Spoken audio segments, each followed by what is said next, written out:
Hello ভালোবাসার মানুষগুলো, আমাদের জান পাখি চ্যানেলের গল্প শুনতে ও পড়তে আমাদের চ্যানেলটি সাবস্ক্রাইব করে পাশে থাকা বেল আইকনটি বাজিয়ে দিন। আর আমাদের গল্পগুলো যদি আপনাদের কাছে ভালো লেগে থাকে তাহলে অবশ্যই লাইক কমেন্ট শেয়ার করতে একদম ভুলবেন না। ঝড়ে ডুবে থাকা রাতটা যেন শুরু থেকেই অস্বাভাবিক। আকাশ জুড়ে কালো মেঘ জমে আছে। বিদ্যুতের ঝলকানিতে চারপাশ এক মুহূর্তের জন্য ভেসে উঠেছে, তারপর আবার অন্ধকারে ডুবে যাচ্ছে। তীব্র বাতাসে গাছের ডালপালা কাঁপছে, আর দূরে কোথাও শিয়ালের দীর্ঘ ডাক ভেসে আসছে।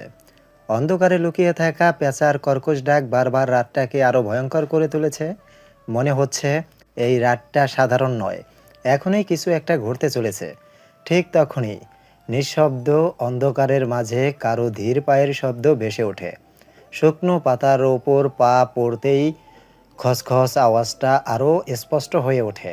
আগন্তুক এগিয়ে যাচ্ছে সামনের দিকে, হাতে একটা লণ্ঠন, শরীরে কালো শাল জড়ানো। সে ধীর কদমে সামনে এগিয়ে চলেছে। কিছুটা পথ অতিক্রম করার পর সে এসে থামে একটা বিশাল রাজপ্রাসাদের সামনে। হাজার বছর পুরনো সেই রাজপ্রাসাদটা রাতের অন্ধকারেও সোনালি আলোয় দীপ্ত হয়ে উঠেছে। দূর থেকেই দেখা যায় উঁচু মিনার, আর খোদাই করা দেওয়ালগুলো মৃদু আলোয় ঝলমল করছে, যেন অন্ধকারকে চ্যালেঞ্জ ছুড়ে দিচ্ছে। প্রাসাদের বিশাল দরজা সোনালি কারুকাজে মোড়া, মাঝে মাঝে বিদ্যুতের ঝলকানিতে আরও রহস্যময় হয়ে উঠেছে। ভেতরের ঝাড়বাতির আলো জানালার কাছ পেরিয়ে বাইরে ছড়িয়ে পড়েছে, আর পুরো পরিবেশে এক রাজকীয় অথচ ভৌতিক আবহাওয়া তৈরি করেছে।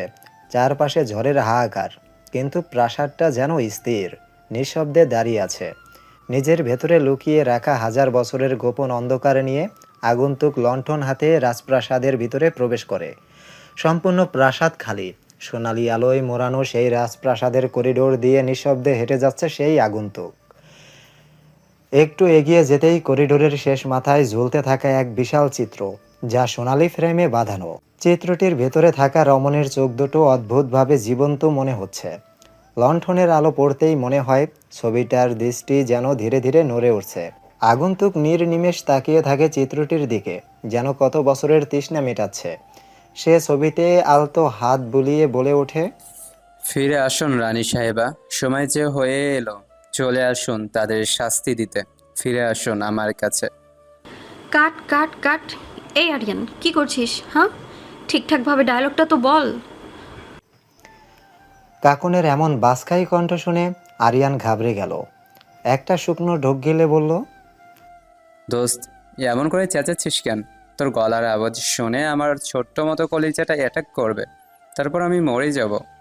ঈশা আরিয়ানের কথার ভুল শুধরে দিয়ে বলল, আরে ছাগল, ওইটা কলিজা অ্যাটাক না, ওইটা হার্ট অ্যাটাক হবে। ঈশার কথার মাঝেই স্বামীর ফোরন কেটে উঠে বলল, হ্যাঁ, তারপর আমরা তোর চল্লিশা খাবো। আরিয়ান, তাড়াতাড়ি কলিজা অ্যাটাক করে টাটা বাই বাই হয়ে যায়। অনেকদিন হলো ভালো মন্দ খাই না দোস্ত। স্বামীরের কথা শুনে সেটে থাকা সকলে হেসে উঠল।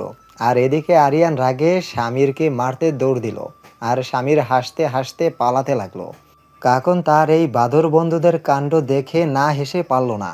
কাকন একটু মাথা নাড়ল, তারপর যেন সামনে থাকা কাউকে উদ্দেশ্য করে বলতে শুরু করলো, ওদের দেখে মনে হচ্ছে না একদম পাগল একটা দল?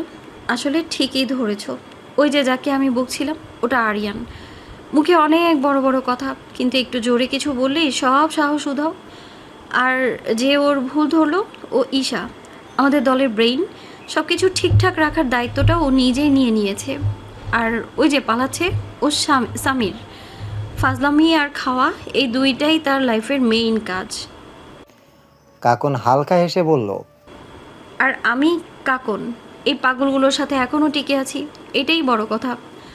একটু থেমে সে চারপাশে তাকালো।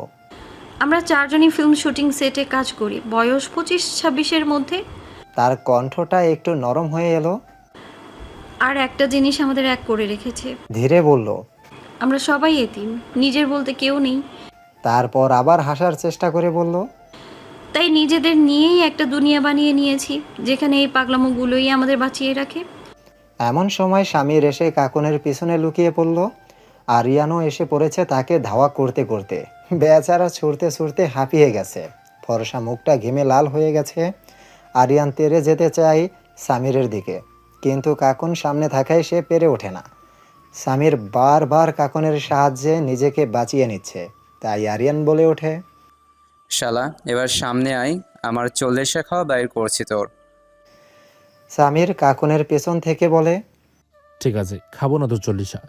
আপাতত খিদে পেয়েছে দোস্ত, চল কিছু খেয়ে আসি। খাবারের কথা শুনে নিমেষেই আরিয়ানের রাগ ঠান্ডা হয়ে গেল। সে নিজের পেটে হাত বুলিয়ে বলে, ঠিক বলেছিস শামির, ওই শালা বসের জন্য সকাল থেকে কিছু খেতেও পারিনি। চলো যাই। এই বলে কাকনের পেছন থেকে সামিরের হাত টেনে বের করে নিয়ে দুই বন্ধু একে অপরের কাঁধে হাত রেখে হেলতে দুলতে সেটের বাইরে চলে যায়। ঈশাও কাকনের হাত ধরে ওদের পেছন পেছন নিয়ে যায়। খাবারের টেবিলটা আজ অস্বাভাবিকভাবে ভর্তি। গরম ভাত থেকে ধোয়া উঠছে, পাশে ডাল, মাংস, ভাজি, সালাদ। ছোট টেবিলটাকে যেন উৎসবের মতো লাগছে। চারজন একসাথে বসে খেতে খেতে গল্পে মেতে উঠেছে। কেউ খাবার তুলছে, কেউ আবার কথা বলতে বলতে হেসে উঠছে। আরিয়ান মুখ ভরা খাবার নিয়ে কিছু বলতে গিয়ে আটকে গেল। ঈশা বিরক্ত হয়ে বলল, আগে গিলে নে, তারপর কথা বল। স্বামীর প্লেট থেকে মাংস তুলে নিয়ে বলল, তোমরা কথা বলো, আমি দায়িত্ব নিয়ে খাচ্ছি। এই নিয়ে আবার শুরু হলো হাসাহাসি, ঠাট্টা, ছোটোখাটো ঝগড়া। কাকন চুপচাপ একবার চারজনের দিকে তাকালো। তার ঠোঁটে হাসি ফুটে উঠল। এই ছোট্ট মুহূর্তগুলোই তো তাদের পুরো পৃথিবী। কাকনদের হাসি ঠাট্টার মধ্যে সেখানে আবির্ভাব ঘটে অ্যাসিস্ট্যান্ট ডিরেক্টর রেহানের। তিনি এসে কাকনদের উদ্দেশ্যে নর্ম স্বরে বললেন, তোমাদের বস দেখা করতে বলেছে কিছু কাজের জন্য। আরিয়ান রেহানের কথার প্রতি উত্তরে বলে, আচ্ছা, আমরা লাঞ্চ শেষ করে যাচ্ছি, আপনি এখন যান। রেহান মাথা নেড়ে সম্মতি জানিয়ে সেখান থেকে বেরিয়ে যায়। সে যাওয়ার কিছু সময় পর কাকনরা নিজেদের খাওয়া দাওয়া শেষ করে চলে যায় তাদের বসের কেবিনে। মিস্টার শেখ কারো কথার আওয়াজে ল্যাপটপ থেকে চোখ সরিয়ে সামনে তাকিয়ে পারমিশন দেন। হ্যাঁ, এসো তোমরা সকলে। কাকন তার বন্ধু মহল সহ ভিতরে প্রবেশ করে নর্ম কণ্ঠে বলে, স্যার ভেতরে আসবো?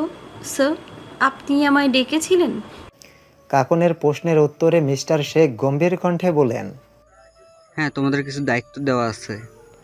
তিনি নিজের কাছ থেকে একটা পুরনো ম্যাপ কাকনদের দিকে এগিয়ে দিয়ে বলেন, এটা নাও, তোমাদের নতুন মুভির অন্ধকারের উত্তরাধিকার এর স্ক্রিপ্ট। এই ছবির জন্য জঙ্গলের মাঝখানে একটা 1000 বছর পুরনো রাজপ্রাসাদের লোকেশন দরকার, আর সেই জায়গা ম্যাপ ও লোকেশন চিহ্ন সব এখানে দেওয়া আছে। লোকটা হালকা হেসে আবার বলল, তোমরা অনেক দিন ধরে কাজের চাপে কোথাও ঘুরতে যেতে পারোনি, তাই ভাবলাম এই কাজটাও হবে আর একটু ঘোরাফেরাও হয়ে যাবে। কাকন হাতে ম্যাপটা তুলে নিয়ে দেখল সেখানে গভীর জঙ্গলের মাঝখানে অদ্ভুত এক রাজচিহ্ন আঁকা রয়েছে। চিহ্নটার নিচে বড় অক্ষরে লেখা ছায়ামহল। ম্যাপটার দিকে কিছুক্ষণ চুপচাপ তাকিয়ে রইল কাকন। শব্দটা কেমন যেন অদ্ভুত লাগছে তার কাছে। ছায়ামহল নামটার মধ্যেই যেন লুকিয়ে আছে কোনো পুরনো রহস্য। কাকনের ভাবনার মাঝেই আবার তাদের বসের কণ্ঠ শোনা গেল। তিনি তার সামনে বসে থাকা লোকটাকে দেখিয়ে বললেন, উনি আমাকে এই জায়গার হদিশ দিয়েছেন। আর তাছাড়া মিস্টার সাজ্জাদ হোসেন ও তার আরও 2 মেয়ে কর্মী আমাদের সাথে যাবে। চাও তো তোমরাও তোমাদের বন্ধুদের নিয়ে যেতে পারো। মিস্টার শেখের কথা শেষ হবার সাথে সাথেই ঈশা বলে উঠল, স্যার, আমি আমার এক বন্ধুকে নিয়ে যেতে চাই। এই কথাটা শোনা মাত্রই কেবিনে থাকা আরও 3 জনের তীক্ষ্ণ নজর ঈশার দিকে পড়ল। আরিয়ান স্বামীরের কানে কানে বলে উঠল, দেখছো শালি, সুযোগ পেতেই কেমন লুফে নিল। কথাই ভাবলাম বন্ধুরা মিলে একসাথে ঘোরাফেরা করব, তা না, শালিকে সেখানেও বয়ফ্রেন্ড নিয়ে যেতে হবে। স্বামীরও আরিয়ানের কথায় সায় জানিয়ে বলল, সারা জীবন যেখানেই যায় না, বয়ফ্রেন্ড নিয়ে যেতেই হবে। ওদের দুজনের কথা ঈশা ঠিক শুনতে পেয়েছে। রেগে দুজনের পিঠে কিল মারতে ভুলল না। কাকন ওদের দিকে পাত্তা না দিয়ে বসকে প্রশ্ন করল, ওকে স্যার, আমরা প্রস্তুত। তাহলে কবে রওনা হব? মিস্টার শেখ প্রতি উত্তরে বললেন, মিস্টার সাজ্জাদ, আপনি কি বলেন, কবে যেতে চাচ্ছেন? কাকন দৃষ্টি সাজ্জাদের দিকে ঘোরালো। সাজ্জাদ একটু ভেবে কাকনদের দিকে তাকিয়ে ধীর কণ্ঠে বলল, আপনাদের যদি অসুবিধা না থাকে তাহলে কাল রওনা দিয়ে আমরা। আরিয়ান ফট করে বলে উঠল। ওকে, ডান। তারপর মিস্টার শেখের দিকে তাকিয়ে বলল, আমাদের কোনো অসুবিধা নেই, তাহলে কাল সকালেই যাওয়া যাক। সকলে একসাথে সম্মতি জানিয়ে কেবিন থেকে বেরিয়ে যায়। শহরের মাঝখানে দাঁড়িয়ে থাকা বিশাল সেই বিল্ডিংটার নবম তলায় যেন পুরোপুরি তাদের ছোট্ট দুনিয়া। একই ফ্লোরে পাশাপাশি 4টি ফ্ল্যাট, আর সেই 4টি ফ্ল্যাটেই থাকে কাকুন, ঈশা, আরিয়ান আর স্বামীর। প্রতিটা ফ্ল্যাট খুব বড় নয়, কিন্তু ছোট আর গোছানো। 2টি করে রুম, একটা ড্রয়িং রুম, ছোট্ট কিচেন আর বারান্দা, সব মিলিয়ে সাধারণ কিন্তু আরামদায়ক। কেউ কারো ফ্ল্যাটে যাওয়ার জন্য দরজায় নকও করে না। কখন কে কার বাসায় ঢুকে পড়ে, খায়, ঘুমায় বা ঝগড়া শুরু করে, তার কোনো হিসাব নেই।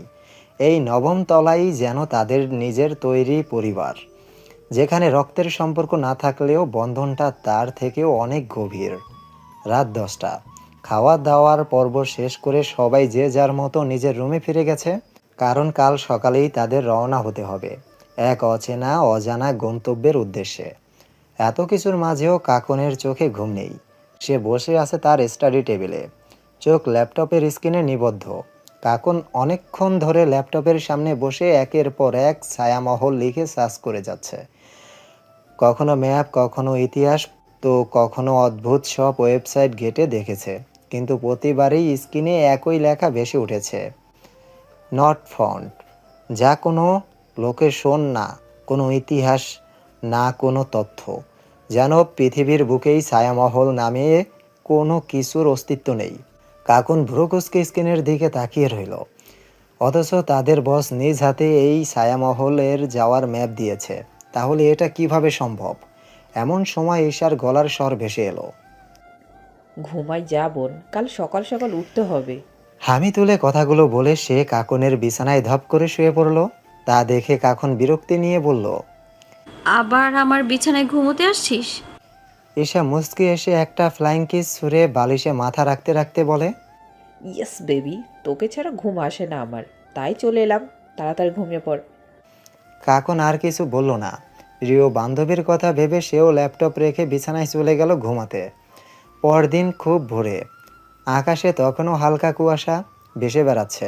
কাকনরা নিজেদের প্রয়োজনীয় জিনিসপত্র নিয়ে রওনা দেয় ছায়ামহলের উদ্দেশ্যে। শহরের ব্যস্ত রাস্তা পেরিয়ে ধীরে ধীরে গাড়িটা ঢুকে পড়ে নির্জন পথের দিকে। আর যত সময় যেতে থাকে, চারপাশের পরিবেশ ততই অদ্ভুত আর নিস্তব্ধ হয়ে উঠতে থাকে। উফ, আর কত হাঁটবো, আর পারছি না স্যার। সাজ্জাদ পিছনে ফিরে ঈশার দিকে দেখে বলে। আরিয়ান ফোরন কেটে বলে, দুপুর থেকে তো একই কথা শুনছি, আশেপাশে আছে কিন্তু কিছুই নেই, শুধু জঙ্গল আর জঙ্গল। কাকুন এদিক ওদিক তাকিয়ে বলে, স্যার, আমাদের তাড়াতাড়ি জায়গাটা খুঁজতে হবে, আকাশের অবস্থা ভালো না, ঝড় শুরু হয়ে গেছে, যে কোনো সময় বৃষ্টি নামতে পারে। কাকুনের কথায় সকলে সহমত পোষণ করে সামনে এগোতে থাকে। সকলেরই প্রায় অবস্থা খারাপ। দুপুর থেকে তারা এই জঙ্গলে ঘুরপাক খাচ্ছে। এখানে তো ইন্টারনেটও নেই যে শহরের কারোর সাথে যোগাযোগ করবে। কম্পাসও চলছে না, স্যাটেলাইট ফোনও কাজ করছে না। এক কথায় সবাই এই জঙ্গলে আটকে গেছে। প্রায় রাত নেমে গেছে। আকাশে ঝড়ো হওয়া, বিদ্যুতের ঝলকানি আর জঙ্গলের পশুদের হাড় কাঁপানো ডাক শোনা যাচ্ছে। এমন সময় রিদম সবাইকে উদ্দেশ্য করে বলল, হেই গাইস, ওই দেখো, ওখানে কিসের আলো দেখা যাচ্ছে?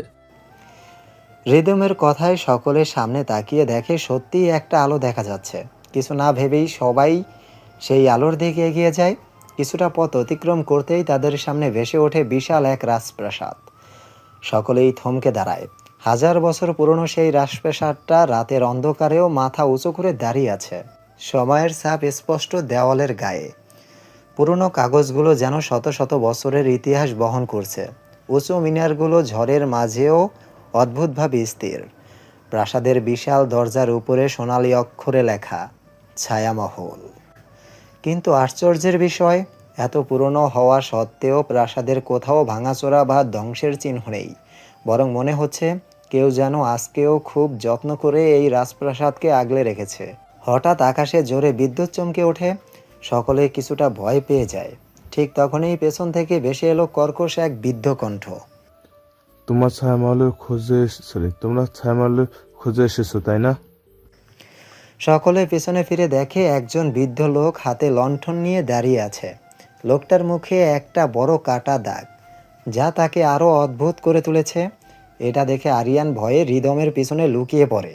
সাজ্জাদ সব কিছু স্বাভাবিক করতে সামনে এসে বলে, মাফ করবেন চাচা, আসলে ও বুঝতে পারেনি অন্ধকারে। লোকটা মৃদু হেসে বলে, না বাবা, কিছু মনে করিনি। তোমরা কোথা থেকে এসেছো? হৃদম বলে, আসলে চাচা, আমরা ছায়ামহলের খোঁজে এসেছি, কিন্তু পথ হারিয়ে এখানে এসে পড়েছি সাহায্য নিতে। বৃদ্ধ লোকটা কয়েক সেকেন্ড চুপ থেকে ধীরে বলল। ছায়ামহল? তার চোখে মুহূর্তের জন্য অদ্ভুত এক ছায়া নেমে এলো, তারপর আবার স্বাভাবিক হয়ে বলল। তাহলে তো ঠিক জায়গায় এসেছো, এটাই ছায়ামহল। তার কণ্ঠে অদ্ভুত এক রহস্য লুকিয়েছিল। তারপর তিনি জিজ্ঞেস করেন, তোমরা কোথায় রাত যাপন করবে ভেবেছো? সবাই একসাথে মাথা নেড়ে বলে। না। সকলের উত্তর শুনে বৃদ্ধের মুখে অদ্ভুত এক রহস্যময় হাসি ফুটে ওঠে এবং তা গায়েবও হয়ে যায় সকলের অগোচরে। তিনি বলেন, তাহলে আমার সাথে চলো, আমি তোমাদের থাকার ব্যবস্থা করে দিচ্ছি। আরিয়ান হৃদমের পেছন থেকে উচ্ছ্বাসিত কণ্ঠে বলে। সত্যি চাচা? বৃদ্ধ লোক মাথা নেড়ে সায় জানায়। অতঃপর সকলে তার পেছনে যেতে শুরু করে। সামনে এগোতেই তারা ছায়ামহলের একদম সামনে এসে দাঁড়ালো। প্রাসাদটা কাছে থেকে যেন আরো বেশি রহস্যময় লাগছে। বিশাল এই দরজা জুড়ে সোনালি কারুকাজ করা, দেওয়ালের গায়ে অদ্ভুত সব পুরনো চিহ্ন খোদাই করা রয়েছে, যেগুলোর অর্থ কেউ বুঝতে পারছে না। উঁচু মিনারগুলো কালো আকাশ ছুঁয়ে দাঁড়িয়ে আছে, যেন হাজার বছর ধরে নিঃশব্দে পাহারা দিয়ে যাচ্ছে এই রাজপ্রাসাদকে। ঝড়ের বাতাসে চারপাশ শুকনো গাছগুলো দুলছে। বিদ্যুতের ঝলকানিতে মুহূর্তের জন্য পুরো প্রাসাদ আলোকিত হয়ে উঠেছে, তারপর আবার অন্ধকারে ডুবে যাচ্ছে। কাকনের বুকের ভেতর কেমন যেন চাপা অস্বস্তি কাজ করছে। তার মনে হচ্ছে এই রাজপ্রাসাদটা শুধু একটা পুরনো রাজবাড়ি নয়, এখানে আরও কিছু আছে, খুব ভয়ঙ্কর কিছু। ঈশা ধীরে কাকনের পাশে এসে দাঁড়িয়ে ফিসফিস করে বলল, দোস্ত, জায়গাটা সুন্দর, কিন্তু আমার কেমন যেন ভয় লাগছে। কাকন কোনো উত্তর দিল না। সে শুধু ছায়ামহলের দিকে তাকিয়ে রইল, কারণ অদ্ভুতভাবে তার মনে হচ্ছে এই প্রাসাদটা যেন তাকে দেখছে। বৃদ্ধ লোকটা ধীরে বিশাল দরজাটা ঠেলে খুলল।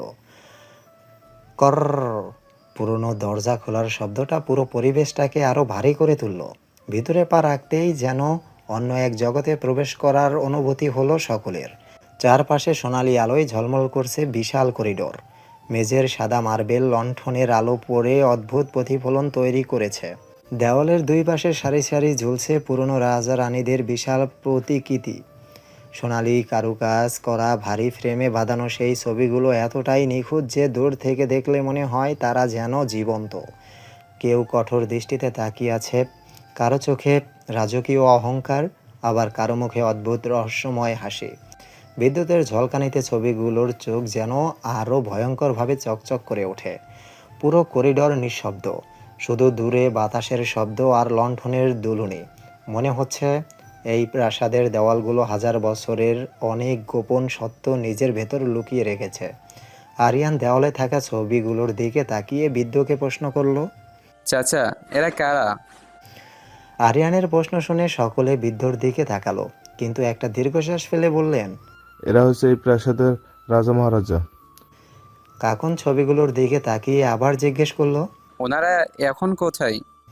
বৃদ্ধ শান্ত স্বরে উত্তর দিলেন, সবাই মারা গেছেন। মারা গেছেন?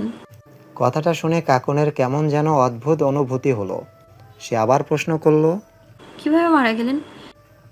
বৃদ্ধ লোকটা কিছু বলার আগেই আরিয়ান বলে উঠল, কি কাকন? সেই তখন থেকে একই প্রশ্ন করে যাচ্ছিস।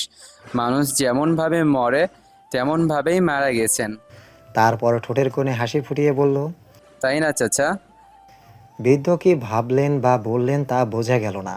তিনি শুধু কয়েক সেকেন্ড চুপচাপ দাঁড়িয়ে রইলেন, তারপর ধীরে ধীরে বললেন, সব প্রশ্নের উত্তর সবসময় জানা ভালো নয় বাবা। লোকটার কথায় মুহূর্তের জন্য চারপাশটা আরও ঠান্ডা হয়ে উঠল। সামির জোর করে হেসে বলল, আচ্ছা চাচা, ভয় পাওয়ানো বন্ধ করেন, আমরা সকাল থেকে ক্লান্ত। বৃদ্ধ এবার ধীরে মাথা নাড়লেন। চলো তোমাদের থাকার জায়গা দেখিয়ে দেই। অতঃপর তিনি তাদের মূল প্রাসাদ থেকে একটু দূরে একটা পুরনো অতিথিশালার দিকে নিয়ে গেলেন। বাইরে থেকে জায়গাটা পুরনো হলেও ভিতরে সব পরিষ্কার আর গোছানো। মনে হচ্ছে নিয়মিত কেউ না কেউ এখানে থাকে। বিদ্যুৎ দরজা খুলে বললেন, তোমরা আজ রাতটা এখানে থাকো, সকালে যা করার করবে। তার কণ্ঠে অদ্ভুত এক রহস্য লুকিয়েছিল। রাত প্রায় কতটা বাজে তা কারো জানা নেই। হঠাৎ করেই প্রচণ্ড শব্দ তুলে ছায়ামহলের সব জানালা একসাথে খুলে যায়।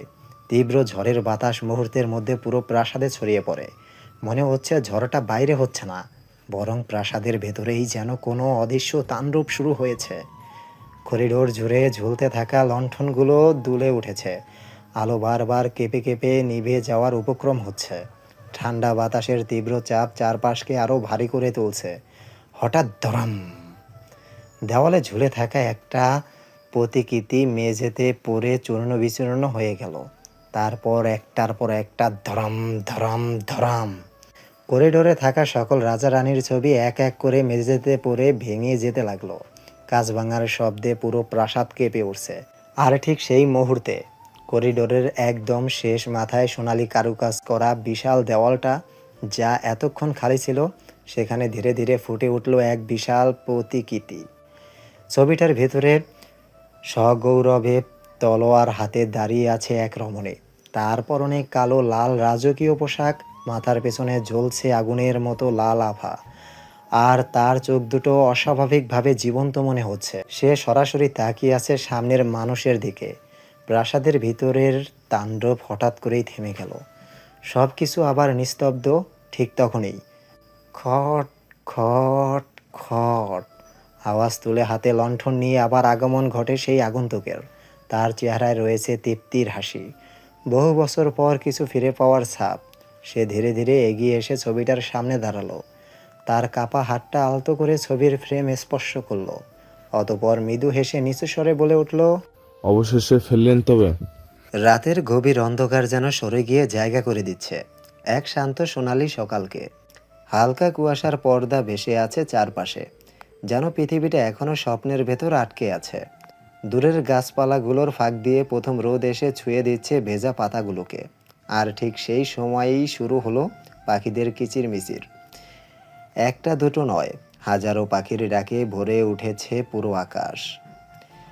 কারো ডাক কোমল, কারোটা আবার উচ্ছ্বাসিত, যেন নতুন দিনের আগমনে তারা সবাই আনন্দে ভেসে যাচ্ছে। মনে হচ্ছে প্রকৃতি নিজেই কোনো প্রাচীন সুরের মহড়া দিচ্ছে। হালকা বাতাসে পাতাগুলো দুলছে, আর সেই দোলনার সাথে মিশে যাচ্ছে পাখিদের গান। সব মিলিয়ে এক অদ্ভুত শান্তি, যেন সময় থেমে আছে আর পৃথিবী শুধু এই ভোরটাকেই অনুভব করছে। কিছুক্ষণ পর জানালা ধাক্কানোর শব্দে কাকুনদের ঘুম ভেঙে যায়। শোয়া থেকে উঠে হাই তুলতে তুলতেই ঈশা গিয়ে কাঠের তৈরি দরজাটা খুলে দেয়। দেখে রিদমরা সহ বৃদ্ধ চাচা হাতে করে খাবার নিয়ে দাঁড়িয়ে রয়েছে দরজার সামনে। ঈশা সামনে থেকে সরে গিয়ে তাদের ভেতরে আসার জায়গা করে দেয়। ততক্ষণে কাকুনও বাকি দুজন মেয়ে হিয়া আর রিয়াও উঠে বসেছে। এরপর সকলে মিলে সকালের নাস্তা খেয়ে নেয়, গরম গরম লুচি আর আলুর দম। নাস্তা শেষ করে সকলে বৃদ্ধ চাচার সাথে আবার ছায়ামহলে ফিরে যায়। কেননা কাল রাতের বেলা তারা তেমন একটা মহল ঘুরে দেখেনি, তাই আজ সকাল সকাল বেরিয়ে পড়েছে ছায়ামহল পরিদর্শন করতে। 1000 বছরের পুরনো এই রাজবাড়ি দেখতে যেন সময় নিজেই এখানে এসে থেমে গেছে। দূর থেকে তাকালেই বোঝা যায় এটি কোনো সাধারণ প্রাসাদ নয়, বরং এক মহাজাগতিক ইতিহাসের নীরব সাক্ষী। উঁচু পাথরের প্রাচীরগুলো এখনও অক্ষত, কোনো ভাঙাচোরা নেই, যেন শতাব্দীর ঝড়, যুদ্ধ, আগুন কিছুই একে স্পর্শ করতে পারেনি। তবে কাছ থেকে দেখলে বোঝা যায় সময় তার ছাপ রেখে গেছে খুব সূক্ষ্মভাবে। কোথাও কোথাও দেওয়ালের চিকন ফাটল যেন পাথরও ক্লান্ত হয়ে শ্বাস নিচ্ছে। প্রবেশদ্বার পেরোতেই শুরু হয় এক দীর্ঘ করিডোর। দুপাশে সারি সারি রাজা রানীর বিশাল প্রতিকৃতি জ্বলছে। তাদের চোখ যেন এখনো জীবন্ত দর্শকের দিকে তাকিয়ে আছে, এক অদ্ভুত গাম্ভীর্য নিয়ে। কারো মুখে রাজকীয় অহংকার, কারো চোখে যুদ্ধ জয়ের গর্ব, আবার কারো চাহনিতে লুকিয়ে আছে অজানা বিঘ্নতা। করিডোরের কিছু অংশে পুরনো আগুন লাগার দাগ স্পষ্ট, কালো হয়ে যাওয়া পাথর, পোড়া কাঠের চিহ্ন, আর দেওয়ালের গায়ে জমে থাকা ধোঁয়ার ছাপ। তবুও আশ্চর্যের বিষয়, পুরো প্রাসাদ ভেঙে পড়েনি, যেন কোনো অদৃশ্য শক্তি এটিকে এখনও ধরে রেখেছে। ভেতরের বাতাস ভারী কিন্তু নীরব নয়। কোথাও দূরে যেন ফিসফিস করে ইতিহাস কথা বলে, আর সেই শব্দ প্রতিটি করিডোর পেরিয়ে ছড়িয়ে পড়ে পুরো রাজবাড়ি জুড়ে। মনে হয় এই প্রাসাদ এখনও বেঁচে আছে, শুধু মানুষ ছাড়া। সকলে অবাক হয়ে প্রাসাদটা দেখতে ব্যস্ত। এমন সময় কাকন করিডোরের শেষ মাথায় একটি ছবি দেখতে পায়। প্রাচীন ধাঁচের ফ্রেমে বাঁধানো চিত্র। ফ্রেমটি গাঢ় কাঠের, কিনারায় সূক্ষ্ম খোদাই করে নকশা, যা সময়ের ছাপ বহন করে। ফ্রেমের ভেতরের দৃশ্যটি যেন এক মহাকাব্যিক মুহূর্তকে স্থির করে রেখেছে। পেছনের অংশে জ্বলন্ত আকাশ, লাল, কমলা আর সোনালি আগুনের মিশ্র আভা, যেখানে এক বিশাল ফিনিক্স পাখি ডানা মেলে উঠছে। তার প্রতিটি পালকে আগুনের শিখা নাচছে, যেন সে ধ্বংস থেকে পুনর্জন্মের ঘোষণা দিচ্ছে। চিত্রের সামনে কেন্দ্রস্থলে দাঁড়িয়ে আছে এক তরুণী। তার পরনে লাল আটপৌরে শাড়ি, যা বাতাসে হালকা উড়ছে। মুখ শান্ত কিন্তু অদম্য দৃঢ়তা, চোখে যুদ্ধের আগুন। এক হাতে সে শক্ত করে ধরে আছে একটি তলোয়ার, যার ফলায় পেছনের ফিনিক্সের আগুন প্রতিফলিত হয়ে আরও রহস্যময় আলো ছড়াচ্ছে। পুরো চিত্রটি ফ্রেমের ভেতর বন্দি হলেও মনে হয় যেন মুহূর্তের মধ্যে সেটি জীবন্ত হয়ে উঠবে। ফিনিক্স আর তরুণীর উপস্থিতি মিলিয়ে এই ফ্রেমটি যেন শক্তি, পুনর্জন্ম আর প্রতিশোধের এক চিরন্তন প্রতীক হয়ে উঠেছে। কাকন ছবিটির দিকে মুগ্ধ হয়ে তাকিয়ে আছে। সে হয়তো ভুলে গেছে কাল এখানে কোনো ছবি তো দূর, একটা কাঠেরও অস্তিত্ব ছিল না। কিন্তু হঠাৎ কী করে এই ছবির আগমন হলো এখানে? মনের অজান্তেই তার পা ছবির দিকে অগ্রসর হয়। সে মুগ্ধ নয়নে ছবিতে থাকা তরুণীর দিকে তাকিয়ে আছে। হঠাৎ কী মনে করে সে ছবির সামনে দাঁড়িয়ে আলতো হাতে ছবিটি স্পর্শ করে। অমনি তার হাত গরম কিছুর ছ্যাঁকা লাগতেই সে হাতটা সরিয়ে নেয়। কাকন নিজের হাতে তাকিয়ে দেখে তার হাত পুড়ে যায়নি। তাহলে ওটা কি ছিল? কাকন ভাবতে ভাবতে আবার সেই ছবিতে হাত দেয়। কই, এবার তো গরম মনে হলো না। তাহলে প্রথমবার অমন লাগলো কেন? হয়তো সেটা তার মনের ভুল ছিল। তাই বেশি না ভেবে সে তার সঙ্গীদের ডাক দেয়। হে গাইজ, এই ছবিটি দেখো। কাকনের আওয়াজ শুনে সকলে তার দিকে তাকায়। সে এখন বিশাল এক প্রতীকীর সামনে দাঁড়িয়ে রয়েছে। সকলে ছবির দিকে তাকিয়ে অবাক হয়ে যায়। এত সুন্দর ছবি! তার থেকেও বড় কথা, ছবিতে থাকা নারীটি। সকলে নিজের অজান্তেই পা বাড়িয়ে সামনে এগিয়ে আসে। আরিয়ান আনমনেই বলে ফেলে, এ মেয়ে যদি সত্যিই থাকতো না দোস্ত, তাহলে একে আমি বিয়ে করে নিতাম। আরিয়ানের এমন আজব কথায় সকলে বাস্তবে ফেরে। স্বামীর আরিয়ানের মাথায় ঠাট্টা মেরে বলে। ব্যাটার শখ কত! সকলে ওদের দুজনের কাণ্ড দেখে হেসে ফেলে। তখন সাজ্জাদ সামনে এগিয়ে এসে ছবিটি স্পর্শ করে বলে, সাচ আ বিউটিফুল গার্ল। কাকুন একবার ছবির দিকে তাকিয়ে পেছনে ফিরে বৃদ্ধ চাচাকে জিজ্ঞেস করে। চাচা, ইনি কে? চাচা সামান্য হেসে বলে, ইনি এই রাজপরিবারের শেষ রানী, রানী কনক। কাকুন মনে মনে নামটা কয়েকবার উচ্চারণ করে। কনক? কনক? রানী কনক? সে আবার বলে। রানী কনককে নিয়ে কিছু বলুন না চাচা। সকলে কাকুনের কথায় সম্মতি জানিয়ে চাচার দিকে তাকায়। বৃদ্ধ চাচা বলতে শুরু করেন। 1000 বছর পূর্বে রানী কনক রাজ্য পরিচালনা করতেন। তিনি ছিলেন একজন ন্যায়পরায়ণ রানী। সে ছিল অনেক সুন্দর দেখতে, যাকে বলে আগুন সুন্দরী। রানীর এই সৌন্দর্যে পাগল হয়ে কত শত মানুষ জান দিয়েছে তার হিসেব নেই। জান দিয়েছেন? বৃদ্ধ চাচার কথার মাঝে আরিয়ান কথাটা বলে উঠল। সকলে বিরক্ত হয়ে তার দিকে তাকাতেই সে চুপ করে যায়। কাকুন একবার ছবির দিকে তাকিয়ে বলে ওঠে, রানী কি এতই সুন্দরী ছিল চাচা? বৃদ্ধ চাচা কাকনের মতোই ছবির দিকে তাকিয়ে বলে ওঠেন। হ্যাঁ, তিনি এতই সুন্দর ছিলেন যে মানুষ তার সৌন্দর্যে পাগল হয়ে নিজের জান পর্যন্ত দিয়েছেন। শুনেছি রুদ্রগড়ের রাজপুত্র রানী কনকের সৌন্দর্যে এতটাই পাগল ছিল যে তাকে বিয়ের প্রস্তাব দিয়েছিল। রানী কনক শান্ত কণ্ঠে বলেছিল, আমায় বিয়ে করতে চাইলে নিজের মাথা কেটে উপহার দিন। আর সৌন্দর্যে অন্ধ সেই রাজপুত্র এক মুহূর্ত না ভেবে নিজের মাথা কেটে দিয়েছিল। সকলে চাচার কথায় আটকে ওঠে। তাহলে রানী ভয়ঙ্কর সুন্দরী ছিলেন বলতে হয়। কথাটা বলে ঈশা বৃদ্ধ চাচার দিকে তাকায়। তিনি হ্যাঁ সূচক মাথা নেড়ে সম্মতি দেন। তারপর চাচা, রানী কি বিয়ে করেননি কখনো?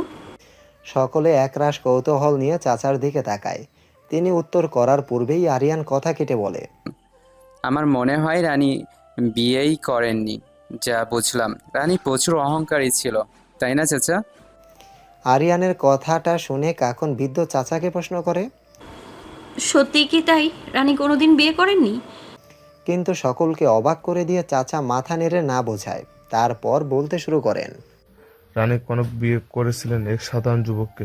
শুধু তাই নয়, রাজপরিবারের বিরুদ্ধে গিয়ে সেই যুবককে অপহরণ করে তার গলা তলোয়ার ধরে বিয়ে করেছিলেন তিনি।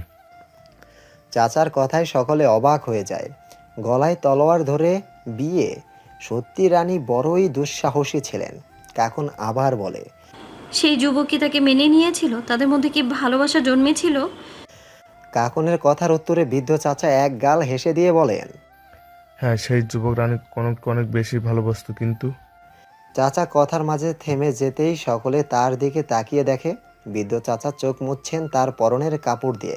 কাকুন বলে ওঠে, কিন্তু কি চাচা, বলুন না কি হয়েছিল তারপর?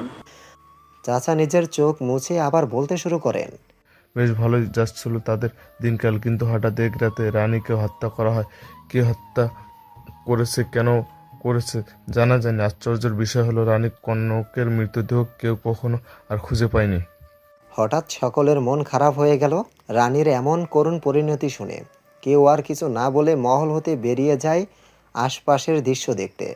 মন ভালো করার আর কোনো উপায় জানা নেই তাদের, তাই সকলেই স্থান ত্যাগ করে। শুধু রয়ে যায় কাকুন আর বৃদ্ধ চাচা। তিনি এখনও কেঁদে যাচ্ছেন। কাকুনের মায়া হয়, সে এগিয়ে আসে বৃদ্ধ চাচার দিকে। সে বৃদ্ধ চাচাকে সান্ত্বনা দিতে থাকে। কিছু সময় পর বৃদ্ধ চাচা স্বাভাবিক হতেই সে বৃদ্ধ চাচাকে নিয়ে আরও মহল ঘুরে দেখতে থাকে। এমন সময় চাচা বলে ওঠেন, তোমাকে একটা কথা বলি মা। কাকুন হাঁটতে হাঁটতেই ক্ষীণ স্বরে জবাব দেয়।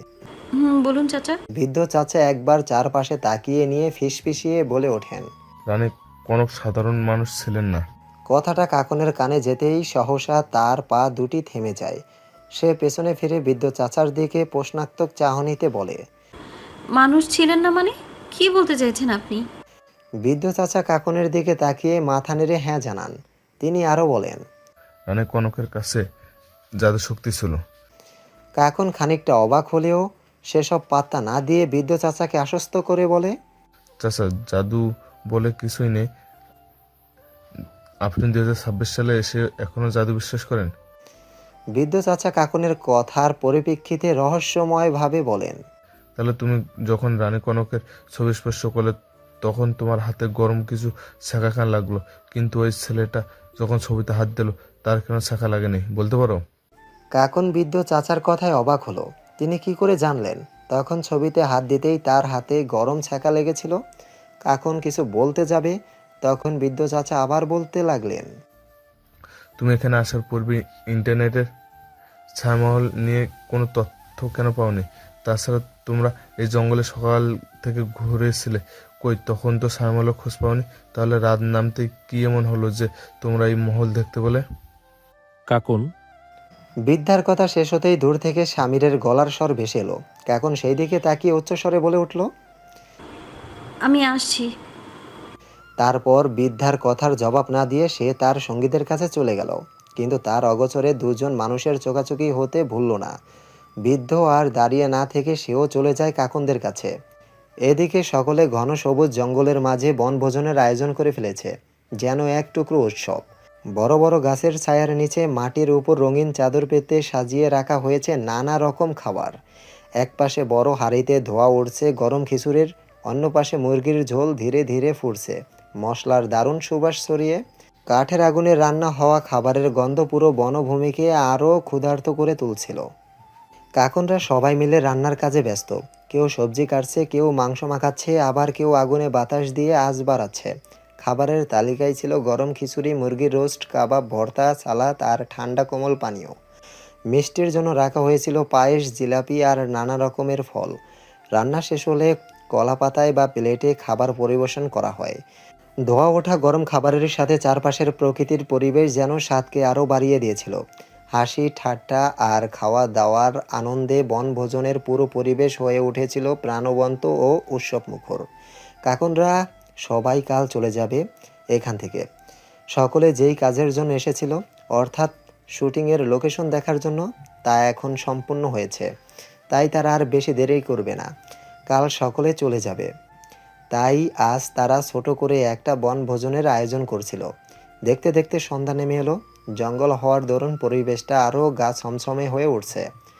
আজ সকলে মিলে জোট বেঁধে বৃদ্ধ চাচার কাছে অনুরোধ করে আজকের রাতটা তারা ছায়ামহলে কাটাতে চায়। যেহেতু কাল সবাই চলে যাবে, তাই বিদ্যুৎ চাচা তাদের সম্মতি দেন। রাত হয়েছে কেউ জানে না। তারা এতক্ষণ বাইরে আড্ডা দিতে ব্যস্ত ছিল। এই আড্ডার মাঝেই রাতের খাবারের পর্ব শেষ করে সকলে মহলের উদ্দেশ্যে পা বাড়ায়। সামনে দীর্ঘ করিডোরে সেই রাজা রানীদের ছবি। করিডোরের ডান দিকে সারি সারি থাকা কক্ষ, প্রতিটি দরজায় পুরনো কাঠ আর কালচে ধাতুর তৈরি। কিছু কক্ষের দরজা সামান্য খোলা, ভেতরে অন্ধকারে ঢাকা পুরনো আসবাবপত্র আর ধুলা মাখা পর্দা দেখা যায়। আবার কিছু কক্ষ শক্ত তালায় বদ্ধ, যেন বহু শতাব্দী ধরে কেউ সেখানে প্রবেশ করেনি। দেওয়ালের পাশে ঝুলে থাকা মশালদানি আর ফিকে হয়ে যাওয়া রাজকীয় চিত্রগুলো পুরো পরিবেশকে আরও রহস্যময় করে তুলেছে। কিন্তু সেই সব দরজার মাঝখানে একটি দরজা ছিল সম্পূর্ণ আলাদা। অন্য দরজাগুলোর তুলনায় সেটি অনেক বেশি উঁচু ও প্রশস্ত। কালচে লোহার উপর অদ্ভুত সব নকশা খোদাই করা, যেগুলো দেখতে যেন কোনো অচেনা ভাষার চিহ্ন। দরজাটির চারপাশে হালকা আঁচড়ের দাগ, যেন অতীতে কেউ জোর করে এটি খোলার চেষ্টা করেছিল। আর দরজাটির মাঝখানে ঝুলছিল এক বিশাল কালো লোহার তালা। এত বড় তালা পুরো করিডোরের আর কোনো কক্ষে ছিল না। তালাটি দেখেই মনে হয় সেই দরজার ওপাশে এমন কিছু লুকিয়ে আছে, যাকে হাজার বছর ধরেও বন্দি করে রাখা হয়েছে। রাতের এই গভীর অন্ধকারে হাজার বছরের পুরনো ছায়ামহল প্রাসাদটি যেন জীবন্ত হয়ে ওঠে, আর তার নীরব দেওয়ালগুলো ফিসফিসিয়ে বলতে থাকে অজানা কোনো ভয়ঙ্কর রহস্যের গল্প। কাকন এক মনে সেই বড় তালাবদ্ধ কক্ষটির দিকে তাকিয়ে আছে। কিছুক্ষণ আগেই সে জেনেছে এটা রানী কনকের কক্ষ। তখন থেকে কেন জানি এই কক্ষের দিক থেকে সে নজর সরাতে পারছে না। এমন সময় ঈশা পাশের একটা কক্ষ থেকে তাকে ডাক দিল ঘুমাতে আসার জন্য। মূলত এইগুলো অতিথিশালা। কিছু কক্ষ শুধুমাত্র অতিথিদের জন্য বানানো রয়েছে, আর ভাগ্যক্রমে এই অতিথিদের কক্ষ ছাড়া আর কোনো কক্ষের দরজা খোলা নেই, সবগুলো তালাবদ্ধ। এখন একবার রানীর তালাবদ্ধ কক্ষের দিকে তাকিয়ে তাদের জন্য বরাদ্দকৃত কক্ষে চলে যায়। তারা দুটো কক্ষে ঘাঁটি ঘিরে বসেছে। একটিতে ছেলেরা রয়েছে আর অন্যটিতে মেয়েরা। কাকুন গিয়ে ঈশার পাশে শুয়ে পড়ে। এই কক্ষের ভিতরে অনেক বড় বড় পালঙ্ক আছে। এখানে অনায়াসে তারা 4 জন মেয়ে শুয়ে পড়তে পারবে। ঈশারা পালঙ্কের উপর থেকে নোংরা চাদর সরিয়ে একটু ঝাড়াঝাড়ি করে শুয়ে পড়ে। এক সময় সকলে গল্প করতে করতে ঘুমের দেশে পাড়ি জমায়। রাত প্রায় গভীর। এমন সময় কাকনের ঘুম ভেঙে যায়। হঠাৎ তার খুব পানির তেষ্টা পায়। সে উঠে পালঙ্কের পাশে রাখা টেবিলের ওপর থেকে জগ তুলে তা থেকে পানি পান করে। হঠাৎই ঘুঙুরের শব্দ তার কানে এসে লাগে। কাকন পানি খাওয়া থামিয়ে দিয়ে ভালো করে কান পেতে শোনে আওয়াজটা। কই, কোনো কিছুর শব্দ আসছে না তো। কাকন মনের ভুল ভেবে যেই না আবার শুতে যাবে, অমনি আবার সেই ঘুঙুরের শব্দ কানে আসে। এবার শব্দটা স্পষ্ট শুনেছে কাকন। হঠাৎ তার মনে ভয়ের সঞ্চয় হলো। এই ফাঁকা প্রাসাদে এই শব্দ কোথা থেকে আসছে? তারা ব্যতীত কি আরও কেউ এখানে আছে? কাকন ঈশাকে ডাক দেয়। ঈশা ঘুমের মধ্যে নড়ে চড়ে ওঠে, আবার ঘুমিয়ে যায়। কাকন আর না পেরে হাতে একটা লণ্ঠন জ্বালিয়ে কক্ষ থেকে বেরিয়ে আসে। সে একবার পাশের কক্ষের দিকে তাকায়। কই, এটা তো বন্ধ। এখানে আরিয়ানরা ঘুমিয়েছে। কাকন আবার সেই কক্ষে ফিরে আসবে, অমনি তখন আবার সেই ঘুঙুরের শব্দ শুনতে পায়। কাকন এবার কক্ষে ফিরে না গিয়ে সেই শব্দ অনুসরণ করে সামনে এগিয়ে যেতে থাকে। পরনে তার সাদা রঙের কুর্তি, সাথে গলায় ওড়না ঝোলানো। কাকন ধীরে ধীরে সামনে এগিয়ে আসতেই হঠাৎ তার হাত কেঁপে ওঠে। মুহূর্তের মধ্যেই লণ্ঠনটা হাত থেকে ফসকে পাথরের মেঝেতে পড়ে যায়। নিস্তব্ধ ঘুঙুরের শব্দ প্রতিধ্বনিত হতেই তার বুকের ভেতরটা হিম হয়ে আসে। কাঁপতে থাকা হাতে সে নিজের মুখ চেপে ধরে, যেন আতঙ্কে বেরিয়ে আসতে চাওয়া চিৎকারটাকে কোনোভাবে আটকে রাখতে চাইছে। তার চোখ দুটো ভয়ে এতটাই বিস্ফোরিত হয়ে উঠছিল যে মনে হচ্ছিল চোখের মনি যেন স্থির হয়ে গেছে সামনের দৃশ্যের উপর। নিঃশ্বাস ধীরে ধীরে ভারী হয়ে উঠছে, অথচ সে এক চুলও নড়তে পারছে না।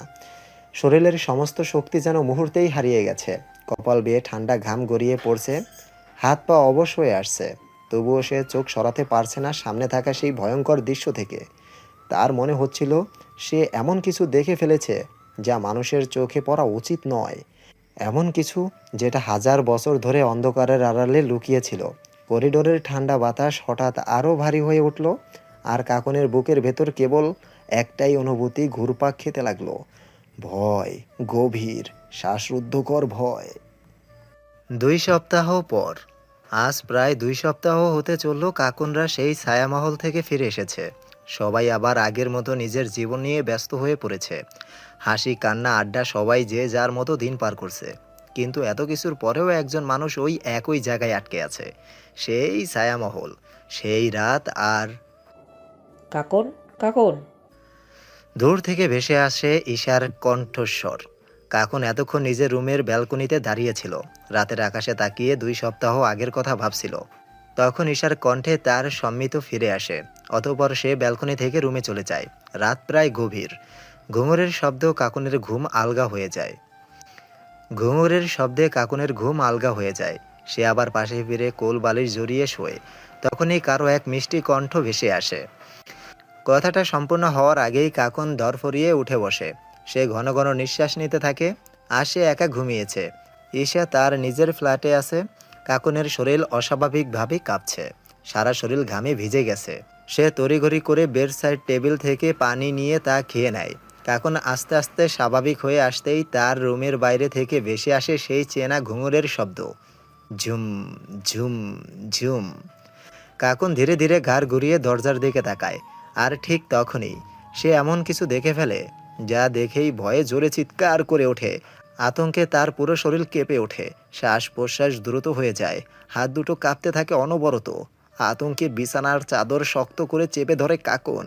ঘুঙুরের শব্দটা ধীরে ধীরে আরও কাছে আসতে থাকে। ঝুম ঝুম ঝুম। মনে হচ্ছিল ঠিক তার দরজার ওপাশেই কেউ দাঁড়িয়ে আছে। কাকুনের বুকের ধুকপুকানি এতটাই বেড়ে যায় যে নিজের হৃদস্পন্দনের শব্দই যেন সে স্পষ্ট শুনতে পাচ্ছিল। হঠাৎ করেই তার চোখ ঝাপসা হয়ে আসে, মাথা ঘুরে ওঠে। না না না, আবার না। কাপা কণ্ঠে কথাগুলো বলতেই হঠাৎ তার পুরো শরীর শক্ত হয়ে আসে। আতঙ্কে নিঃশ্বাস নিতে কষ্ট হতে শুরু করে। পর মুহূর্তেই কাকুন জ্ঞান হারিয়ে বিছানার উপর লুটিয়ে পড়ে। রাত তখন ঠিক 2টা। পুরো ফ্লোর জুড়ে নেমে এসেছিল অদ্ভুত এক নিস্তব্ধতা। হঠাৎ করেই সেই নীরবতা চিরে ভেসে আসে কাকুনের আতঙ্ক ভরা চিৎকার। পাশের ফ্ল্যাটে থাকা ঈশার ঘুম ভেঙে যায়। সে দরফরিয়ে উঠে বসে। এই কাকন। কোনো কিছু না ভেবেই ঈশা দ্রুত রুম থেকে বেরিয়ে আসে। একই সময় নিজের ফ্ল্যাট থেকে বের হয় সামির আর আরিয়ানও। 3 জনের চোখে মুখে স্পষ্ট আতঙ্ক। চিৎকারটা কাকনের ফ্ল্যাট থেকেই এসেছে। উদ্বিগ্ন গলায় বলে ওঠে আরিয়ান। ঈশা তাড়াহুড়ো করে দরজা ধাক্কা দিতে থাকে। কাকন, দরজা খোল কাকন। কিন্তু ভেতর থেকে কোনো সাড়া আসে না। সামির আর দেরি না করে জোরে ধাক্কা দিতেই দরজা আধখোলা হয়ে যায়। রুমের ভেতরে ঢুকেই সবাই থমকে যায়। মৃদু নীল আলোয় ঢাকা পুরো ঘরটা অস্বাভাবিক ঠান্ডা লাগছিল। জানালার পর্দাগুলো বাতাস ছাড়াই হালকা দুলছিল। আর বিছানার উপর অচেতন হয়ে পড়েছিল কাকুন। তার মুখ ফ্যাকাশে, পুরো শরীর ঘামে ভিজে গেছে। নিঃশ্বাসও অস্বাভাবিক দ্রুত। ওর হাত দেখ। ঈশার কাপা গলায় কথাটা শুনে সামির দ্রুত কাকুনের হাতের দিকে তাকায়। কাকুনের ডান হাত শক্ত করে মুঠো করা, যেন মৃত্যু ভয়ে কিছু আঁকড়ে ধরেছিল সে। আর মুঠো খুলতেই সবার চোখ বিস্ময়ে বড় হয়ে যায়। কাকুনের হাতের ভিতরে পড়েছিল একটা রূপালী ঘুঙুর। তখনই ঈশা তড়িঘড়ি করে বলে ওঠে, দ্রুত হাসপাতালে নিতে হবে। সামিরের কথায় আর দেরি করেনি কেউ। তাড়াহুড়ো করে কাকুনকে নিয়ে বেরিয়ে পড়ে ওরা। হাসপাতালে নিয়ে আসার পর ডাক্তার কাকুনকে চেক আপ করে কেবিনে শিফট করে দেয়। ঈশা উদ্বিগ্ন চোখে কাকুনের দিকে তাকিয়ে বসে আছে। আরিয়ান চুপচাপ জানালার পাশে দাঁড়িয়ে। আর স্বামীর ডাক্তারকে প্রশ্ন করতেই ডাক্তার শান্ত গলায় বলে ওঠেন, পেশেন্ট অতিরিক্ত ভয় আর মানসিক চাপে ছিল। প্যানিক অ্যাটাকের কারণে জ্ঞান হারিয়েছে। এখন আপাতত চিন্তার কিছু নেই। সকাল 10:30। কাকুন আস্তে আস্তে নিজের চোখ খুলে নিজেকে হাসপাতালের বেডে আবিষ্কার করে। ঠিক তখনই ঈশা, স্বামীর আর আরিয়ান কেবিনে ঢোকে। কাকুনের জ্ঞান ফিরেছে দেখে ঈশা স্বস্তির নিঃশ্বাস ফেলে দ্রুত তার পাশে গিয়ে বসে। এখন কেমন লাগছে? কাকুন কিছু না বলে শুধু চারপাশে তাকায়। তার চোখ মুখে এখনও স্পষ্ট ক্লান্তির ছাপ। ডাক্তার কিছুক্ষণ পর কেবিনে এসে কাকুনকে চেক আপ করে শান্ত গলায় বলে ওঠেন, অতিরিক্ত মানসিক চাপের কারণে এমনটা হয়েছে। এখন বেশি চিন্তা না করে বিশ্রাম নিতে হবে। কিছুক্ষণ পর কাকুনের সব ফর্মালিটি শেষ করে ওরা কাকুনকে নিয়ে বাড়ির উদ্দেশ্যে বেরিয়ে পড়ে। ফ্ল্যাটে ফিরে ঈশা ধীরে ধীরে কাকুনকে তার রুমে নিয়ে যায়।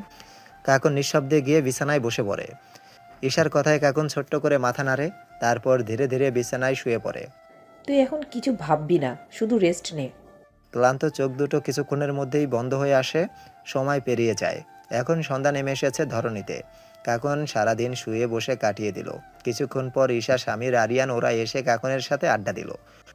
সকলে একসাথে ডিনার শেষ করে নিজেদের ফ্ল্যাটে ফিরে গেল।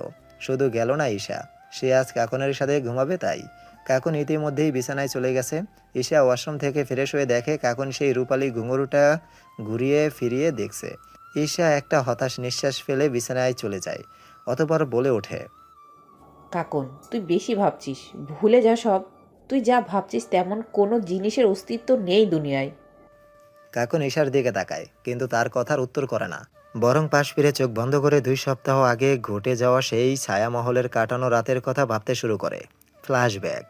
সেই রাতে কাকন যখন অতিথিশালা থেকে বেরিয়ে ঘুঙুরের শব্দ অনুসরণ করে রানী কনকের কক্ষের দিকে ধীরে ধীরে এগিয়ে যায়, তখন হঠাৎই তার হাত কেঁপে ওঠে। মুহূর্তের মধ্যেই লণ্ঠনটা হাত ফসকে পাথরের মেঝেতে পড়ে যায়। নিস্তব্ধ ঘুঙুরের শব্দ প্রতিধ্বনিত হতেই তার বুকের ভেতরটা হিম হয়ে আসে। কাঁপতে থাকা হাতে সে নিজের মুখ চেপে ধরে, যেন আতঙ্কে বেরিয়ে আসা চিৎকারটাকে কোনোভাবে আটকে রাখতে চাইছে। তার চোখ দুটো ভয়ে এতটাই বিস্ফোরিত হয়ে উঠেছিল যে মনে হচ্ছিল চোখের মণি যেন স্থির হয়ে গেছে সামনের দৃশ্যের উপর। নিঃশ্বাস ধীরে ধীরে ভারী হয়ে উঠছে, অথচ সে এক চুলও নড়তে পারছে না। শরীরের সমস্ত শক্তি যেন মুহূর্তেই হারিয়ে গেছে। কপাল বেয়ে ঠান্ডা ঘাম গড়িয়ে পড়ছে। হাত পা অবশ হয়ে আসছে, তবুও সে চোখ সরাতে পারছে না সামনে থাকা সেই ভয়ঙ্কর দৃশ্য থেকে। তার মনে হচ্ছিল সে এমন কিছু দেখে ফেলেছে যা মানুষের চোখে পড়া উচিত নয়।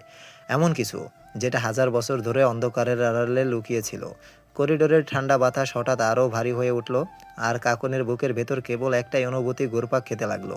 ভয়, গভীর শ্বাসরুদ্ধকর ভয়। আর ঠিক তখনই কর কর কর ভারী আওয়াজ তুলে রানী কাকনের কক্ষ থেকে সেই বিশাল তালাবদ্ধ দরজাটি ধীরে ধীরে খুলে যায়। আর ঠিক পর মুহূর্তেই দরজার চারপাশ থেকে জাদুর মতো ছড়িয়ে পড়তে থাকে সোনালি আলো। আলোটা মুহূর্তের মধ্যেই পুরো ছায়া প্রাসাদ জুড়ে ছড়িয়ে পড়ে। বহু বছরের অন্ধকার, ধুলো আর নীরবতা যেন এক নিমেষেই মিলিয়ে যায়। পুরনো ভগ্ন প্রায় সেই প্রাসাদ ধীরে ধীরে ফিরে পেতে শুরু করে তার আসল রূপ। 1000 বছর আগে সেই রাজকীয় সৌন্দর্য। প্রাসাদের দেওয়াল জুড়ে ফুটে ওঠে সোনালি কারুকাজ। বিশাল করিডোরগুলো ঝলমল করে ওঠে অসংখ্য মশালের আলোয়। সাদা মার্বেলের মেঝেতে প্রতিফলিত হতে থাকে সোনালি আলোর ঝিলিক। প্রাসাদের উঁচু ছাদ জুড়ে আঁকা ছিল প্রাচীন রাজবংশের ইতিহাস। আর চারদিকে দাঁড়িয়ে থাকা বিশাল স্তম্ভগুলো যেন এখনও বহন করে চলেছে সেই সাম্রাজ্যের গৌরব। দীর্ঘ করিডোর পেরিয়ে চোখে পড়ে রাজকীয় দরবার কক্ষ, যেখানে সিংহাসনের চারপাশে খোদাই করা রয়েছে অদ্ভুত সব নকশা। সোনায় মোড়ানো সেই সিংহাসন যেন এখনও অপেক্ষা করছে তার প্রকৃত অধিকারীর জন্য। কাকন পুরোপুরি স্তব্ধ হয়ে দাঁড়িয়ে থাকে। বিস্ময়ে তার চোখ বড় বড় হয়ে যায়। সে ধীরে ধীরে চোখ ঘুরিয়ে চারপাশটা দেখতে থাকে, যেন বিশ্বাসই করতে পারছে না কয়েক মুহূর্ত আগেও ধ্বংসস্তূপে পরিণত হওয়া প্রাসাদটা এখনও এত জীবিত, এত রাজকীয়। চারদিকে সোনালি আলোর ঝলকানি, রাজকীয় সাজসজ্জা আর সেই অদ্ভুত সুন্দর পরিবেশ কাকনকে মুহূর্তের জন্য বাকরুদ্ধ করে দেয়। ঠিক তখনই ঝুম ঝুম ঝুম আবারও সেই পরিচিত ঘুঙুরের শব্দ ভেসে আসে তার কানে। কাকন ধীরে ধীরে মুখ তুলে রানী কনকের কক্ষের দিকে তাকায়। আর আশ্চর্যজনকভাবে এবার তার চেহারা থেকে আতঙ্কটা ধীরে ধীরে মিলিয়ে যেতে থাকে। তার জায়গায় ফিরে আসে এক রাশ মুগ্ধতা। রানী কনকের কক্ষের ভিতরটা যেন কোনো স্বর্গীয় রাজ্যের অংশ। বিশাল কক্ষ জুড়ে ছড়িয়ে রয়েছে সোনালি আলোর কোমল আভা। দেওয়াল জুড়ে সূক্ষ্ম সোনার কারুকাজ, উঁচু ছাদে আঁকা প্রাচীন রাজবংশের নকশা, আর চারপাশে জ্বলতে থাকা অসংখ্য মশালের আলো পুরো পরিবেশটাকে করে তুলেছে অলৌকিক সুন্দর। মেঝে জুড়ে বিছানো সাদা মার্বেল যেন সোনালি আলোর প্রতিফলনে ঝিকমিক করে উঠছিল। কক্ষের চারদিকে ঝুলছে পাতলা রেশমি পর্দা, যা হালকা বাতাসে ধীরে ধীরে দুলছিল। বাতাসে ভেসে বেড়াচ্ছিল চন্দন আর পদ্ম ফুলের মিষ্টি সুবাস। কক্ষের একদম মাঝখানে রাখা হয়েছে বিশাল এক রাজকীয় পালঙ্ক। পালঙ্ক জুড়ে খচিত সোনালি নকশা, চার কোনায় সূক্ষ্ম খোদাই করা রয়েছে প্রাচীন রাজচিহ্ন। নরম রেশমি বালিশ আর সোনালি কাপড়ে মোড়ানো সেই পালঙ্কটা যেন কোনো রাজ সম্রাজ্ঞীর জন্যই তৈরি। আর সেই পালঙ্কের উপর বসে আছে এক অপার্থিব সুন্দরী নারী। তার দীর্ঘ ঘন কালো কেশ পালঙ্ক বেয়ে নিচে মেঝে পর্যন্ত নেমে এসেছে। মনে হচ্ছিল যেন রাতের অন্ধকার নিজেই তার চুলের মাঝে আশ্রয় নিয়েছে। পরনে সোনালি কারুকাজ করা আটপৌরে শাড়ি। শাড়ির আঁচলটা পালঙ্ক ছাড়িয়ে মার্বেলের মেঝেতে লুটিয়ে রয়েছে রাজকীয় ভঙ্গিতে। তার শরীর জোরে শোভা পাচ্ছে ভারী সোনার অলংকার। হাতে চুড়ি, বাহুবন্ধন, গলায় প্রাচীন নকশার হার। নাকে টানা নথ তার সৌন্দর্যকে আরও মোহময় করে তুলেছে। তার চোখ দুটো শান্ত অথচ অদ্ভুত গভীর। সেই চোখের দিকে তাকালে মনে হচ্ছিল যেন হাজার বছরের কোনো গল্প লুকিয়ে আছে সেখানে। তার হাতে ধরা ছিল একটি গোলাপি পদ্মফুল, আর সে অত্যন্ত ধীর শান্ত ভঙ্গিতে একে একে পদ্মফুলের পাপড়িগুলো খুলে চলেছিল, যেন চারপাশের সমস্ত নীরবতা সমস্ত সময় শুধুমাত্র তাকে ঘিরেই থেমে আছে। ঠিক তখনই সেই নারী নীরবতা ভেঙে ধীর কোমল কণ্ঠে ডেকে ওঠে। কাকুন।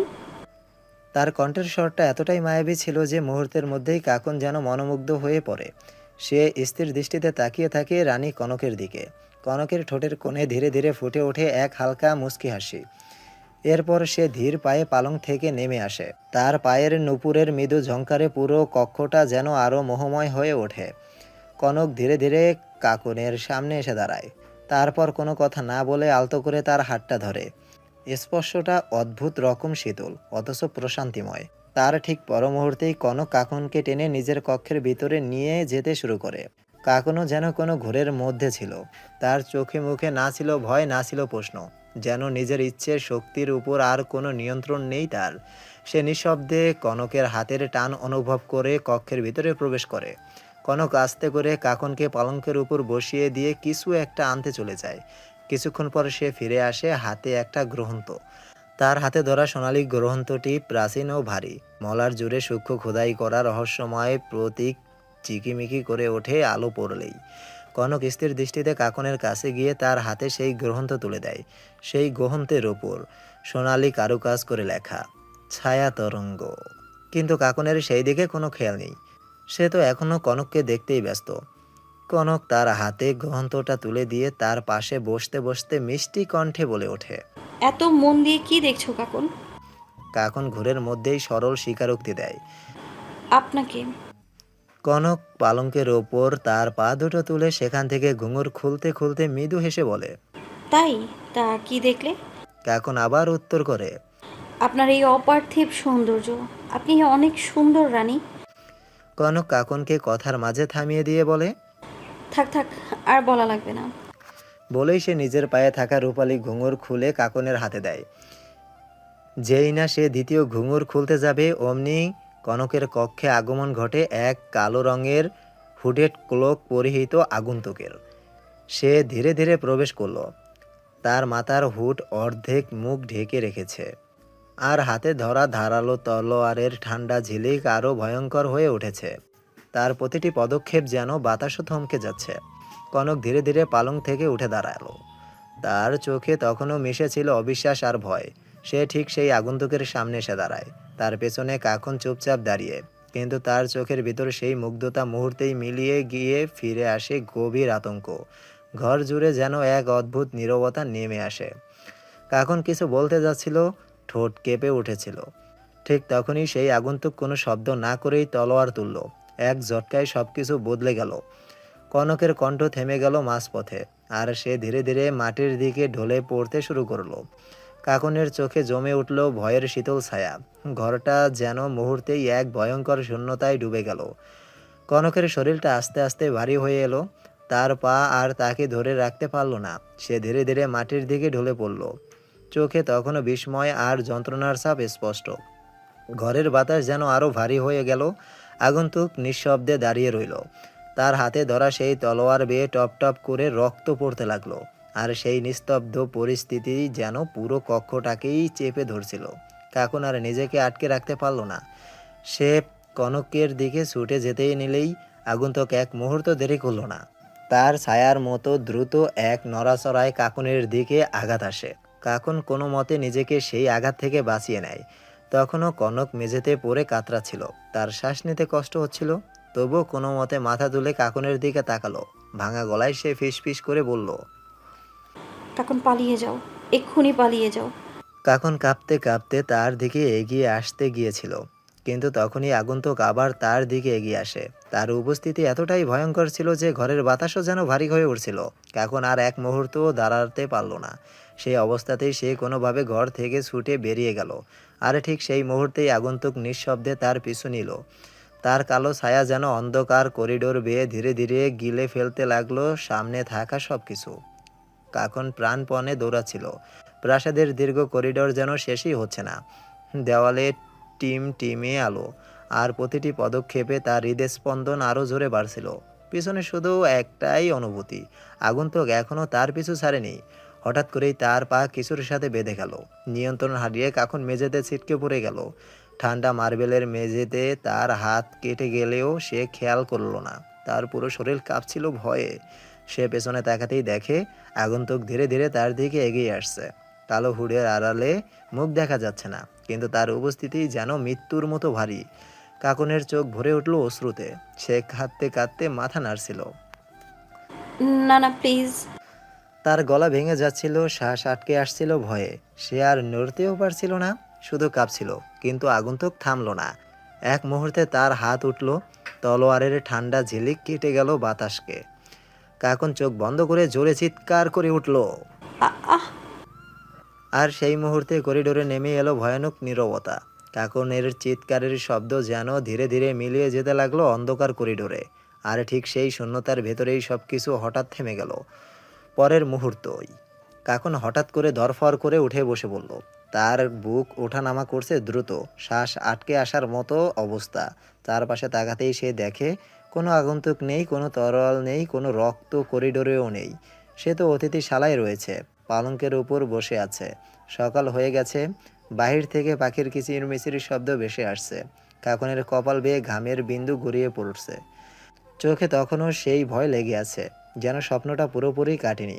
কাপা গলায় সে নিজের এই শ্বাসের শব্দ শুনছে, আর ধীরে ধীরে বুঝতে পারছে সবটাই ছিল এক ভয়ঙ্কর স্বপ্ন। এমন সময় অতিথিশালয়ের কক্ষে ঈশা প্রবেশ করলো। সে কাকুনকে দেখে বলে ওঠে, তুই উঠে পড়েছিস? যা তাড়াতাড়ি তৈরি হয়ে নে, নাস্তা করে আমরা বেরিয়ে পড়বো এবার। কাকুন কিছুক্ষণ চুপচাপ হয়ে বসে থাকে। তার চোখে মুখে এখনো স্পষ্ট আতঙ্কের ছাপ, যেন সে এখনো পুরোপুরি বাস্তবে ফিরতে পারেনি। ঈশা ধীরে ধীরে তার কাছে এগিয়ে এসে কপালে হাত রাখে। কি হয়েছে তোর? শরীর খারাপ লাগছে? কাকুন দ্রুত মাথা নাড়িয়ে নিজেকে স্বাভাবিক করার চেষ্টা করে। না, কিছু না। তবে তার কাপা কণ্ঠই বলে দিচ্ছিল সবকিছু স্বাভাবিক নয়। অতঃপর কাকুন ঈশার কথা মতো ফ্রেশ হয়ে তৈরি হয়ে নেয়। ব্রেকফাস্টের পর্ব চুকিয়ে সকলে নিজের নিজের জিনিসপত্র গুছিয়ে নিয়ে ছায়ামহলের গেটের সামনে এসে দাঁড়ায়। বৃদ্ধ চাচাকে বিদায় জানিয়ে তারা চলে যেতে শুরু করে, কিন্তু তাদের অজান্তেই এমন কিছু জিনিস তাদের সাথে যায়, যা আবার হয়তো কাউকে এই ছায়ামহলে ফিরতে বাধ্য করবে। তারা যাবার সঙ্গে সঙ্গেই সেই ছায়ামহল আস্তে আস্তে উধাও হতে শুরু করবে। বিশাল প্রাসাদটা যেন ধোঁয়ার মতো মিলিয়ে যেতে লাগলো সকালের কুয়াশার মাঝে। কাকনরা সকলে বৃদ্ধ চাচার দৃষ্টির বাইরে যেতেই চাচাও ধীরে ধীরে মিলিয়ে যায় সেই ছায়ামহলের সাথে। আজ প্রায় 2 দিন হতে চলল কাকনরা ছায়ামহল থেকে ফিরে এসেছে। এই 2 দিনের ব্যস্ততার পর অবশেষে কাকুনের সময় হলো নিজের ব্যাগ গোছানোর। সে ধীরে ধীরে ব্যাগ থেকে জামা কাপড় বের করতে লাগলো। একেবারে স্বাভাবিকভাবেই কাজ করছিল। ঘরটাও তখন শান্ত ছিল, চারপাশে কোনো অস্বাভাবিক কিছু নেই। কিন্তু হঠাৎই ব্যাগের একেবারে ভেতরে থাকা 2টো জিনিস তার চোখে পড়তেই কাকুন থমকে গেল। সে যেন মুহূর্তেই জমে গেল। চোখ বড় বড় হয়ে উঠল, মুখে কথা হারিয়ে গেল। শরীর দিয়ে ঠান্ডা ঘাম ছুটে যেতে লাগলো। কাপা হাতে সে ধীরে ধীরে ব্যাগ থেকে বের করলো কনকের দেওয়া সেই ছায়া তরঙ্গ, আর তার পাশে রাখা একখানা রূপালী ঘুঙুর। কাকুনের মনে তখনও হাজারো প্রশ্ন একসাথে ধাক্কা মারছে। এইগুলো এখানে এলো কিভাবে, আর কেনই বা এখনো তার কাছে রয়ে গেছে? ঠিক তখনই ঘরের দরজার দিক থেকে হঠাৎই কিছু শব্দ শোনা গেল, আর পরের মুহূর্তেই প্রবেশ করলো তার বাদর বন্ধুরা ঘরে ঢুকতেই কাকুনের ভারী মনটা একটু হালকা হয়ে গেল। তারা হাসাহাসি শুরু করলো। পুরনো গল্প, ছায়ামহলের সেই ভ্রমণ, সব নিয়েই আড্ডা জমে উঠল। কাকুনও মাঝে মাঝে হেসে উঠছিল, কিন্তু তার মনটা পুরোপুরি কোথাও ছিল না। সে বারবার চুপচাপ হয়ে যাচ্ছিল, আবার হঠাৎই যেন চিন্তায় ডুবে যাচ্ছিল। আড্ডার ফাঁকে ফাঁকে তার চোখ দুটো একবার ব্যাগের দিকে চলে যাচ্ছিল, সেই ব্যাগে রাখা ছায়া তরঙ্গ আর রূপালী নূপুর। স্বপ্ন নাকি সত্যি? এই প্রশ্নটাই বারবার মাথায় ঘুরছিল তার। সে তো ঘুম থেকে উঠে স্পষ্ট মনে করতে পারে সে তার বিছানায় ছিল, একটুও নড়েনি। তাহলে এসব কিভাবে? আর যদি সবটাই স্বপ্ন হয়ে থাকে, তাহলে এই গ্রহন্ত আর নূপুর তার ব্যাগে এলো কিভাবে? রাত নেমে এলে সবাই মিলে সিদ্ধান্ত নিল ডিনার করতে বাইরে যাবে। একটা ছোট রেস্টুরেন্টে গিয়ে তারা একসাথে খেতে বসলো। চারপাশে হালকা আলো, মানুষের গুঞ্জন, সবকিছু স্বাভাবিক, সাধারণ একটা রাতের মতোই। কিন্তু কাকুনের ভেতরের অস্থিরতা বাড়তেই থাকলো। সে খাবারের দিকে তাকিয়েও যেন কিছুই দেখতে পারছিল না। মনের ভেতরে শুধু একটাই প্রশ্ন ঘুরছিল, এ- এটা স্বপ্ন ছিল নাকি সত্যি ছায়ামহল থেকে কিছু আমার সাথে চলে এসেছে? আড্ডা আর খাওয়া দাওয়ার মধ্যে দিয়েই সময় পার হয়ে গেল। সবাই বিল্ডিংয়ে ফিরে যে যার ফ্ল্যাটে চলে গেল। কাকনও আস্তে আস্তে ধীরে রুমে প্রবেশ করে ফ্রেশ হয়ে শুয়ে পড়ে। তার মনের মধ্যে এখন সেই গোহন্ত আর নুপুরের কথাই ঘুরছে। মধ্যরাত, পুরো শহর তখন গভীর ঘুমে তলিয়ে আছে। ফাঁকা রাস্তা জুড়ে জ্বলছে সোডিয়াম লাইটের হলদেটে আলো, আর দূরে গাছে বসে থাকা পেঁচার ডাক ভেঙে দিচ্ছে রাতের নিস্তব্ধতা। ঝুম ঝুম ঝুম।